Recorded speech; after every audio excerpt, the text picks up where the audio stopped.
اعوذ باللہ من الشیطان الرجیم بسم اللہ الرحمن الرحیم یا صاحب الجمال و یا سید البشر من وجهک المنی لقد نور القمر لا يمکن الثناء کما کان حقہ بعد از خدا بزرگ تو ہوئی قصہ مختصر جزا اللہ عنا سیدنا و مولانا محمد صلی اللہ علیہ وآلہ وسلم ما هو اہلہ یا رب لک الحمد کما ینبغی لجلال وجہک وعظیم سلطانک رب اشرح لی صدری ویسر لی امری واحلل عقدۃ من لسانی یفقہوا قولی رب زدنی علما رب زدنی علما رب زدنی علما۔ السلام علیکم ورحمۃ اللہ وبرکاتہ۔ میں حافظہ افرا جاوید اسلام آپ سب سے مخاطب ہوں۔ اپنے یوٹیوب چینل انفینٹ اسلام میں آپ سب کو خوش آمدید کہتی ہوں۔ امید کرتی ہوں آپ سب خیریت سے ہوں گے، زندگی پرسکون، پر اطمینان اور ایمان بالخیر گزر رہی ہوگی۔ پارہ نمبر 12 شروع ہے۔ سورہ ہود کا سبق جاری ہے اور اس میں گزشتہ اسباق میں ہم نے حضرت نوح علیہ السلام کی قوم کا واقعہ پڑھا تھا، جس میں آیت نمبر 48 تک ہم پڑھ چکے تھے، غالباً 49 تک۔ آج کے سبق پہ آیت نمبر 50 سے ہی باقاعدہ آغاز کریں گے، جس میں اللہ رب العزت ارشاد فرماتا ہے وَإِلَىٰ عَادٍ أَخَاهُمْ هُودًا قَالَ يَا قَوْمِ اعْبُدُوا اللَّهَ مَا لَكُم مِّنْ إِلَٰهٍ غَيْرُهُ إِنْ أَنْتُمْ إِلَّا مُفْتَرُونَ۔ اور عاد کی طرف ہم نے ان کے ہم قوم ہود کو بھیجا، فرمایا اے میری قوم اللہ کی عبادت کرو، اس کے سوا تمہارا کوئی معبود نہیں، تم تو صرف بہتان لگانے والے ہو۔ اس آیت کے بالکل آغاز میں قوم عاد کا ذکر ہے، اور وَإِلَىٰ عَادٍ أَخَاهُمْ هُودًا حضرت ہود علیہ السلام کا ذکر ہے، جس کو ہم نے سورۃ الاعراف میں بھی پڑھ لیا اور قصص الانبیاء میں بھی۔ یہاں ضمناً عرض کرتی چلوں، شارٹ وے میں انٹروڈکشن کروا دوں کہ جن بچوں نے سورۃ الاعراف نہیں پڑھی ان کو یہ سورہ کا ابتدا سمجھنے میں مشکل نہ ہو۔ تو حضرت ہود علیہ السلام اور قوم عاد، ان کا تعلق کس سے تھا؟ یہ عاد اولیٰ کی بات کی جا رہی ہے، ٹھیک ہے۔ اس کے بعد قوم سمود آئی تھی، جس کو عاد ثانی بھی کہا جاتا ہے، ٹھیک ہے۔ یہ عاد اولیٰ کیوں تھے؟ ان کی یہ جو قوم تھی، یہ نسل تھی، یہ یمن کے رہائشی تھے، یہ علاقہ یمن میں آباد تھے، اور ان حضرت ہود علیہ السلام کی چوتھی یعنی دادا اور پھر ان کے ابو، پھر ان کے ابو، اس طرح سے، یعنی جو عربی نسل تھی، یہ عربی لوگ تھے اور یمن میں رہتے تھے، اور اس کے ساتھ ساتھ چوتھے دادا عاد سے اس قبیلے کا نام چلا، یعنی آپ کی جو نسب ہے اس میں عاد نامی شخص آئے تھے، آپ کے چوتھے دادا تھے نسل میں، ٹھیک ہے، نسب میں، اور اس کی وجہ سے اس قبیلے کا نام عاد ڈلا تھا۔ بعض علماء کے نزدیک وہ جگہ کا نام عاد تھا، اس وجہ سے وہ قوم عاد جگہ پہ رہتی تھی، اس لیے اس کا نام قوم عاد ہوا۔ لیکن جو بہتر قول ہے وہ یہی ہے کہ اوبویسلی جگہ کا نام بھی کسی رہنے والے کی وجہ سے ڈلتا ہے۔ آج کل بھی ہم جس علاقے، جس ایریا میں رہتے ہیں، وہ چوک یا وہ کوئی کالونیز اسی وجہ سے مشہور ہوتی ہیں کہ وہاں پر جو فیمس پرسنالٹی ہوتی ہے اس کے نام پہ اس کا نام رکھ دیا جاتا ہے جگہ کا۔ تو یہ ماننے میں نہیں آتا کہ وہ جگہ کا نام خود بخود ڈل گیا، تو اوبویسلی کسی رہائشی کی وجہ سے اس جگہ کو، اس قبیلے کو کہا جانے لگا ہوگا۔ سو دیٹس وائی اس کو عاد، اس نسل میں آپ علیہ السلام کے نسب میں تھا نام، اسی لیے یہ نام ڈلا، ٹھیک ہے۔ اور اخواہم یعنی ان کے بھائی، یہاں سے مراد ان کی قوم کا ایک فرد ہے، ٹھیک ہے، یعنی ان کی قوم ہی میں سے ایک فرد کو، ہود کو، ہم نے نبوت سے سرفراز فرمایا اور قوم کی طرف وحی دے کر بھیجا، پیغام دے کر بھیجا۔ اب وہ جو 4 نسلیں ہیں ان کو بھی میں ضمناً عرض کر دوں کہ ہود بن شالخ، جو شالخ ہے روایات میں آتا ہے ان کا نام اصل عبداللہ تھا، ٹھیک ہے۔ تو یہ اگر آپ نوٹس لکھ رہے ہیں تو آپ لکھ لیں شین الف شاہ لام خے، ٹھیک ہے۔ ہود بن شالخ بن رباح، رے بے الف با اور ہے، ٹھیک ہے، رباح، ٹھیک ہے، بن خلود، ٹھیک ہے، بن عوس بن ارم بن سام بن نو، ٹھیک ہے۔ تو اب یہاں پر آپ کے ذہن میں آئے گا کہ یہاں پر عاد نام تو آئے نہیں ہے، تو ہم نے تو پڑھا تھا کہ عاد آپ کے قبیلے میں آپ کے بڑے تھے، آپ کے نسب میں، تو اس لیے اس قوم کا نام عاد۔ تو جو اوس نام میں نے پڑھا ہے، جو کہ دیکھیں حضرت نوح تھے نا، ان کے بیٹے تھے سام، ان کے بیٹے تھے ارم، ان کے بیٹے تھے اوس، ٹھیک ہے، ان اوس کا نام کہا جاتا ہے عاد تھا، ٹھیک ہے۔ اور بعض کہتے ہیں کہ وہ عاد کے بیٹے تھے، یعنی عاد تھا یعنی ارم کے بعد عاد آئے اور عاد کے بعد اوس آئے. ٹھیک ہے. تو اس کے بعد یعنی یہ جو شجرہ میں آپ کے سامنے بیان کر رہی ہوں اس میں اتنا سا محض اختلاف ہے کہ اوس، بعض کہتے ہیں اوس کا نام ہی عاد تھا اور بعض کہتے ہیں کہ اوس کے والد کا نام عاد تھا. ٹھیک ہے. بہرحال حضرت ہود علیہ السلام بھی جو تھے ان کو 40 سال کے بعد تبلیغ کی اجازت ملی. 40 سال تک آپ ابتدائی 40 سال تک عبادت اور ریاضت پہ ہی مشغول رہے. آپ کی قوم تھی وہ بت پرست تھی، اس لیے آپ نے ان کو پہلی ہی تبلیغ میں فرمایا کہ اے میری قوم تم اللہ کی عبادت کرو، جس کی وجہ سے یہ پوری کائنات تخلیق میں جس نے اس کو تخلیق کیا ہے، اور یہ بھی کہ اس کے سوا کوئی اور معبود نہیں ہے، وہی ذات عبادت کے لائق ہے، اور اس کے علاوہ کسی اور کی عبادت نہ کرو، عبادت کو کسی اور کے لیے خاص نہ کرو. یہ بت تو تمہارے اپنے بنائے ہوئے ہیں، یہ بت پرستی جو تم کرتے ہو اپنی بناوٹی عقیدے ہیں تمہارے، اپنی بناوٹی چیزیں ہیں جن کی تم پوجا کرتے ہو، ان کو چھوڑ دو. تو اس وقت یہ آپ نے بیان فرمایا تھا کہ یا قوم اعبدوا اللہ ما لکم من الہ غیرہ، کہ اللہ کے سوا کوئی اور معبود نہیں ہے، ان انتم الا مفترون، یہ صرف بہتان لگانے والی باتیں. کیا؟ یعنی بناوٹی عقیدے. یا قوم لا اسألکم علیہ اجرا، پھر اپنی قوم کا وہ شبہ دور کیا جو حضرت نوح علیہ السلام نے بھی کیا تھا، اور وہ کیا تھا کہ اگر تم لوگوں کو لگتا ہے کہ دائرہ اسلام میں داخل ہونے پر کوئی اضافی ٹیکس دینا پڑے گا یا مجھے نبی مان کے تم لوگوں کا کوئی حرج ہو جائے گا، تمہیں کوئی پے آف کرنا پڑے گا، ایسا بالکل بھی نہیں ہے. لا اسألکم علیہ اجرا ان اجریہ الا علی الذی فطرنی، میرا اجر تو اسی کے پاس ہے جس نے مجھے پیدا کیا. افلا تعقلون، کیا تم عقل نہیں رکھتے؟ پھر اس کے بعد فرمایا وَيَا قَوْمِ اسْتَغْفِرُوا رَبَّكُمْ ثُمَّ تُوبُوا إِلَيْهِ يُرْسِلِ السَّمَاءَ عَلَيْكُمْ مِدْرَارًا وَيَزِدْكُمْ قُوَّةً إِلَىٰ قُوَّتِكُمْ وَلَا تَتَوَلَّوْا مُجْرِمِينَ. فرمایا کہ اور اے میری قوم تم اپنے رب سے معافی مانگو، پھر اس کی بارگاہ میں توبہ کرو تو وہ تم پر موسلا دار بارش بھیجے گا اور تمہاری قوت کے ساتھ مزید قوت زیادہ کرے گا اور تم مجرم بن کے نہ پھرو. اب دیکھیں یہاں پر مینشن ہے ان کی قوت میں اضافہ، مزید قوت کے ساتھ ایسی بارش جو کہ ان کی قوت میں اضافہ کرے. یہ قوم جو تھی وہ بہت زیادہ صاحب حیثیت قوم تھی، صاحب طاقتور ترین قوم تھی، صاحب طاقت تھی. ٹھیک ہے. اور اس قوم کے پاس نہ فائنینشلی کوئی کرائسس تھے اور نہ فزیکلی یا طاقت کے لحاظ سے بھی یہ کمزور نہیں تھے اور یہ فائنینشلی بھی کمزور نہیں تھے. تو حضرت ہود فرماتے ہیں کہ ابھی تم کفر کیوں کر رہے ہو؟ یہ نعمتیں جو تمہیں ملی ہیں ان کا جائز استعمال کرو، درست عقیدے، درست حقائق کو پہچانتے ہوئے، اور اگر تم ایمان لاتے ہو تو اللہ ان نعمتوں میں اضافہ فرمائے گا. مدرارم ویزدکم قوتاً، ایسی بارش عطا فرمائے گا جو کہ تمہاری طاقت میں اضافہ کرے گی. الا قوتکم، تمہاری قوت کے ساتھ ساتھ، یعنی جو آلریڈی تم طاقتور ہو اس کے علاوہ تمہیں مزید طاقت دی جائے گی اس بارش کے طفیل جو اللہ اپنی رحمت سے تم پر نازل کرے گا. تو حضرت ہود علیہ السلام کی قوم نے کیا جواب دیا؟ قولوا، وہ بولے یا ہود ما جئتنا ببینۃ وما نحن بتارکی آلہتنا عن قولک وما نحن لک بمؤمنین. انہوں نے کہا اے ہود تم ہمارے پاس کوئی دلیل لے کر نہیں آئے اور ہم صرف تمہارے کہنے سے اپنے خداؤں کو چھوڑنے والے نہیں ہیں اور نہ ہی تمہاری بات پر یقین کرنے والے ہیں. تو اب یہاں پر کیا مراد ہے کہ وہ جو قوم کے کافر سردار تھے انہوں نے اپنے جو نبی ہیں اس کو کس طرح سے رپلائی کیا ان کو.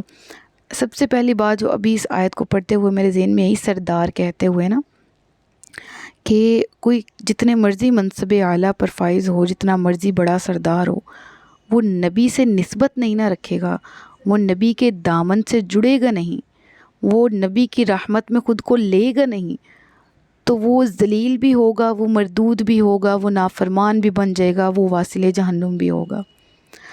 اس دور کے قوم جو عاد اولیٰ ہے اس کے پاس کسی بھی قسم کی کمی نہیں تھی، لیکن آج اس قوم کی نسل تک آباد نہیں ہے، باقی نہیں ہے. اس کے جو محلات تھے وہ کھنڈرات میں بدل چکے ہیں، ان کے رہائش گاہیں عبرت بن چکی ہیں. تو کہاں گئی وہ طاقت؟ اگر وہ طاقت پلس نبی کی اطاعت ہوتی، اللہ کی اطاعت ہوتی، تو آج بھی ان کی نسلیں آباد ہوتی اور آج بھی وہ انڈیفیٹیبل ہوتے. تو یہ والی بات میرے ذہن میں آئی اچانک کہ نبی کی صحبت، نبی سے محبت، نبی سے نسبت رکھنا انسان کو کس طرح سے چار چاند لگا دیتا ہے اس کی پرسنالٹی کو، اور کس طرح سے اس کو جہنم سے بچا کے جو جنت ہے اس کی طرف کا راستہ دیتا ہے۔ اب دیکھیں یہاں پر سٹارٹنگ میں ہے نا، میری قوم اپنے رب سے معافی مانگو، اور انہوں نے پھر آگے سے جواب میں کیا کہا ہے، تم ہمارے پاس کوئی دلیل نہیں لائے۔ تو انہوں نے جواب میں جب کہا تھا نا، تو ظاہری باتیں حضرت ہود علیہ السلام کی تبلیغ کے جواب میں انہوں نے 3 کہیں دی، ٹھیک ہے۔